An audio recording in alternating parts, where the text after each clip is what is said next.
per noi non è stato un argomento facile quello di dover decidere di non addobbare i nostri paesi con le solite luminarie. Però abbiamo fatto una lunga riflessione e la lunga riflessione era che il periodo era il periodo di dover dare un segno, cioè il segno che il mondo sta cambiando, le emergenze stanno aumentando, le soglie di povertà stanno aumentando, la gente ai margini è sempre più, il numero è sempre più consistente.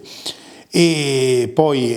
così presi dal conteggio della parte mancante del bilancio per coprire i nuovi costi energetici, ha svuotato sostanzialmente la parte corrente del bilancio del Comune di Susegana, cioè è necessitato di portare circa €500.000 a copertura dei costi energetici, e questo ha compresso notevolmente le disponibilità del Comune, che doveva fare delle scelte. E le scelte ci siamo guardati negli occhi e ci siamo detti: ma ragazzi, se da una parte ci mancano i soldi, da un'altra parte dobbiamo dare un segno, chi meglio di dire stiamo attenti al Natale, riportiamo i vecchi valori Natale e quest'anno risparmiamo, almeno per quest'anno, risparmiamo la parte che interessa, la parte che serve per realizzare le famose luminarie. E così abbiamo fatto. Abbiamo rastrellato quello che rimaneva in bilancio e l'abbiamo destinato, e abbiamo cominciato a fare dei tagli, e i tagli è caduta anche sulle spese, sui €30.000 che necessitano per realizzare naturalmente le luminarie. Sarà un paese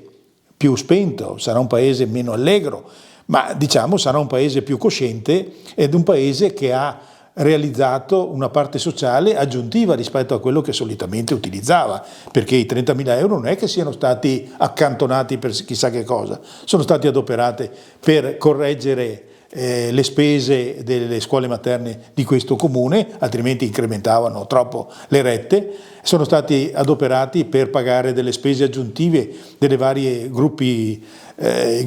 sportivi che compongono la realtà e il tessuto sociale di questo paese, e altre iniziative. Dunque noi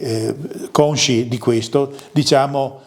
sì, abbiamo spento le luci, ma abbiamo acceso le nostre idee.